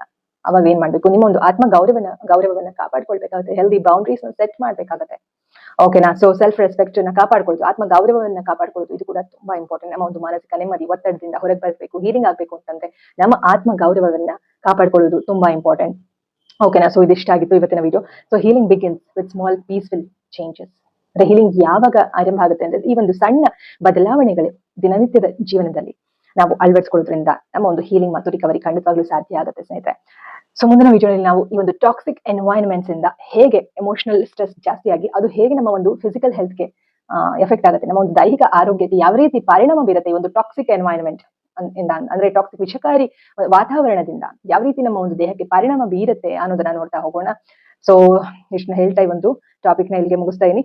ಸೊ ಹೀಲಿಂಗ್ ಜರ್ನಿ ಸ್ಲೋಲಿ ಶುರು ಆಗ್ಬೇಕು. ಇದು ಯಾವತ್ತೂ ಕೂಡ ಫಾಸ್ಟ್ ಆಗಿ ಆಗುವಂತದ್ದಲ್ಲ, ನಿಧಾನವಾಗಿ ನಿಮ್ಮ ಒಂದು ಹೀಲಿಂಗ್ ಮತ್ತು ರಿಕವರಿ ಆಗ್ಬೇಕು. ಯಾಕಂದ್ರೆ ಈಗೇನೋ ಒಂದು ಸ್ಟ್ರೆಸ್ ಮತ್ತೆ ದೊಡ್ಡ ಒಂದು ಬಿರುಗಾಳಿ ತರ ಕೆಲವೊಂದಷ್ಟು ಘಟನೆಗಳು ನಡೆಯುತ್ತೆ ನಿಮ್ ಲೈಫ್ ಅಲ್ಲಿ. ಸಡನ್ ಆಗಿ ನೀವು ಅದನ್ನ ಮರೆತು ನಗ್ನಗ್ತಾ ಇರೋ ತರ ಇದ್ರೆ ಅವಾಗ ಏನಾಗುತ್ತೆ, ರಿಕವರ್ ಆಗಲ್ಲ. ಆ ನೋವು ಜೊತೆ ಕೂತು ಸ್ಲೋಲಿ ನೀವು ರಿಕವರ್ ಆದ್ರೆ ಕಂಪ್ಲೀಟ್ ಆಗಿ ಹೀಲಿಂಗ್ ಅಂಡ್ ರಿಕವರಿ ಅನ್ನೋದು ಸಾಧ್ಯ ಆಗುತ್ತೆ. ಈ ರೀತಿ ಒಂದು ಸಣ್ಣ ಸಣ್ಣ ಹ್ಯಾಬಿಟ್ಸ್ ಗಳು, ಒಳ್ಳೆಯ ಹ್ಯಾಬಿಟ್ಸ್ ಗಳು ನಿಮ್ಮ ಜೀವನದಲ್ಲಿ ಇನ್ಕ್ಲೂಡ್ ಮಾಡ್ಕೊಳ್ತಾ ಬಂದ್ರೆ ಸಾಕಷ್ಟು ರೀತಿಯ ಹೀಲಿಂಗ್ ಮತ್ತು ರಿಕವರಿ ಆಗುತ್ತೆ ನಿಮ್ಮ ಒಂದು ಜೀವನದಲ್ಲಿ ಅಂತ ಹೇಳ್ತಾ ಇವತ್ತಿನ ವಿಡಿಯೋ ಇಲ್ಲಿಗೆ ಮುಗಿಸ್ತಾ ಇದ್ದೀನಿ. ಸೊ ನಿಮಗೆ ಈ ಒಂದು ವಿಡಿಯೋ ಹೆಲ್ಪ್ಫುಲ್ ಆಯ್ತು, ಯೂಸ್ಫುಲ್ ಆಯ್ತು ಅಂತ ಭಾವಿಸ್ತೀನಿ. ಓಕೆ, ಜೊತೆಗೆ ಇನ್ನೂ ಯಾರೆಲ್ಲ ಸಬ್ಸ್ಕ್ರೈಬ್ ಮಾಡ್ಕೊಂಡಿಲ್ಲ ಚಾನಲ್ಗೆ ಅಂತಂದ್ರೆ ಈ ಕೂಡಲೇ ನೀವು ಪಾಸಿಟಿವ್ ವೈಬ್ಸ್ ಕರ್ನಾಟಕ ಚಾನಲ್ಗೆ ಸಬ್ಸ್ಕ್ರೈಬ್ ಮಾಡ್ಕೊಂಡು ಹೆಲ್ತ್ ಅವೇರ್ನೆಸ್ ರಿಲೇಟೆಡ್ ವಿಡಿಯೋಸ್ಗಳು, ನಾರ್ಸಿಸಮ್ ರಿಕವರಿ ವಿಡಿಯೋಸ್ಗಳು ನೋಡ್ತಾ ಬನ್ನಿ. ಸಾಕಷ್ಟು ವಿಚಾರಗಳನ್ನ ತಿಳ್ಕೊಳ್ಳಿ, ಜೊತೆಗೆ ನಿಮ್ಮ ಜೀವನದಲ್ಲಿ ಅಳವಡಿಸಿಕೊಳ್ಳಿ. ಆರೋಗ್ಯವಾಗಿರಿ, ಮಾನಸಿಕವಾಗಿ, ದೈಹಿಕವಾಗಿ, ಆಧ್ಯಾತ್ಮಿಕವಾಗಿ ಆರೋಗ್ಯವಾಗಿ ಇರಿ ಅಂತ ಹೇಳ್ತಾ ಒಂದು ವಿಡಿಯೋ ನನಗೆ ಮುಗಿಸ್ತಾ ಇದ್ದೀನಿ. ಸೊ ನಿಮಗೆ ಏನಾದ್ರು ಕೌನ್ಸಿಲಿಂಗ್ ಸೆಷನ್ಸ್ ಬೇಕು ಅಂದ್ರೆ ಸ್ಕ್ರೀನ್ ಮೇಲೆ ಕೊಟ್ಟಿರುವಂತಹ ನಂಬರ್ಗೆ ಕಾಲ್ ಮಾಡಿ, ಹಾಗೆ ಮೇಲ್ ಕೂಡ ಮಾಡಬಹುದು. ಸೊ ಇಷ್ಟನ್ನ ಹೇಳ್ತಾ ಈ ಒಂದು ವಿಡಿಯೋ ನನಗೆ ಮುಗಿಸೋಣ. Awareness is the beginning of your healing journey. ಮುಂದಿನ ವಿಡಿಯೋನಲ್ಲಿ ಮತ್ತೆ ಭೇಟಿಯಾಗೋಣ ಸ್ನೇಹಿತರೆ. ಅಲ್ಲಿವರೆಗೂ think positive, B on optimist, life is beautiful and make the most of it. ಎಲ್ಲರಿಗೂ ಶುಭವಾಗಲಿ. ಧನ್ಯವಾದಗಳು.